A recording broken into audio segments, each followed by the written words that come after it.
Hello everyone. Eid মানেই আনন্দ, ঈদ মানেই খুশি, ঘোরাঘুরি। আর আসলে আমি যেহেতু পরিবারের বড় ছেলে, আমার ছোট বোন আছে, অবশ্যই একটা দায়িত্ব আছে বড় ভাই হিসাবে। সেজন্য ঈদের দিন ছোট বোনের বাড়িতে যেতে হবে। তো সেজন্যই রেডি হয়েছি, ছোট বোনের বাড়িতে যেতে হবে।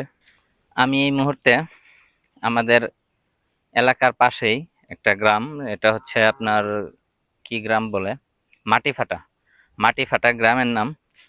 তো এই জায়গায় একটা আমাদের এলাকায় বলে ঝোরা, মানে এক ধরনের নদীও না, আবার আপনার একবারে সাগরের মতো না, এরকম কিছু না। এটা আপনার এই যে বর্ডার থেকে, ইন্ডিয়ান বর্ডার থেকে যে পানিগুলো আসে, পাহাড় থেকে যে পানিগুলো আসে, এইটাই আপনার এই দিয়েই, এই ব্রিজের নিচ দিয়ে আসলে এদিকে চলে যায়। আমি যদি দেখানোর চেষ্টা করি, দেখেন, এই যে এই নিচ দিয়েই আসলে পানিটা চলে যায়। এটা আসলে কোন নদীর সাথে সংযুক্ত হয়েছে এটা আমি আসলে জানা নাই। সম্ভবত ব্রহ্মপুত্র নদীর কথা শুনেছি, এরকম কিছু। ওই নদীর সাথে হয়তো এটা আসলে সংযুক্ত হয়েছে। এটা এখন আসলে এরকম শুকনা দেখা যাইতেছে। এইটা কিন্তু মূলত এখন যে দিক দিয়ে দেখতেছেন, এই যে এই সাইড দিয়ে যে পানিগুলো দেখতেছেন, এটা মূলত এই দিকে ছিল না। এই ঝোড়াটা বা এই যে পানির যে ইয়াটা, এটা এই দিকে ছিল। আস্তে আস্তে এই জমিগুলো, ওই জমিগুলো ভেঙে ভেঙে ওই দিকে চলে গেছে। হ্যাঁ, এইদিকে আসলে আগে ওইদিকে জমি ছিল, কিন্তু ওই দিকের জমিগুলো এখন ভেঙে গেছে, ভেঙে এখন ওই দিক দিয়ে পানি যাওয়া আসা করে। আর এইদিকে জমি বের হয়েছে আর কি। আসলে যারা এরকম নদী বা এরকম ইয়ের কাছাকাছি থাকে, তারা আসলে জানে যে নদী ভাঙ্গন বা এগুলো আসলে কি। তো আমি এদিক দিয়ে যাচ্ছিলাম, তো ভাবলাম একটু আপনাদেরকে দেখানোর চেষ্টা করি। এই যে দেখেন, এই যে এই ইয়াটা আগে মূলত এই দিকে ছিল আসলে। এটা এইদিকে জমি ভেঙে, আহ, আগে এইদিকে ছিল, এখন এইদিকে জমি ভেঙে এইদিকে আপনার হয়ে গেছে, আর এইদিকে জমি বের হয়েছে।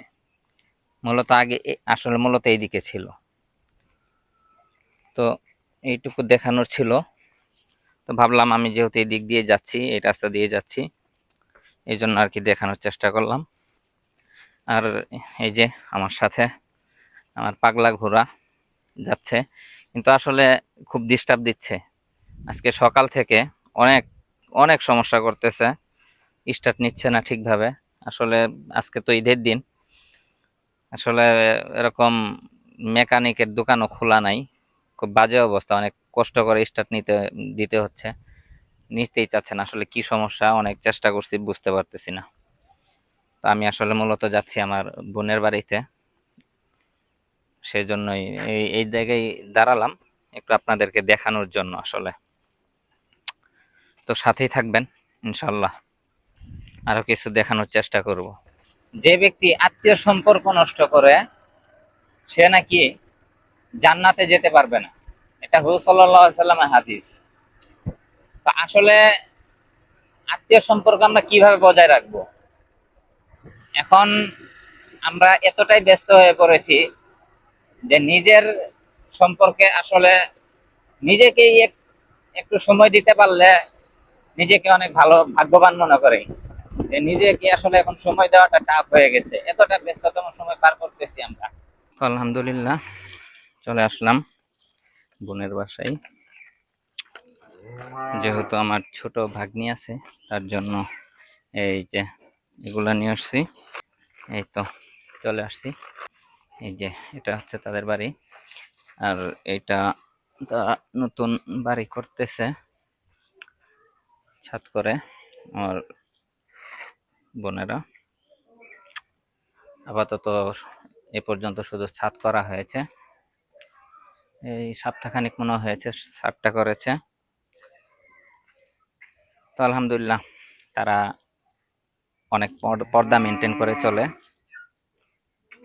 তো ভিতরে কিছু দেখাতে পারবো না, এ পর্যন্তই, এখানেই সমাপ্ত করছি এই ব্লগটা। ধন্যবাদ।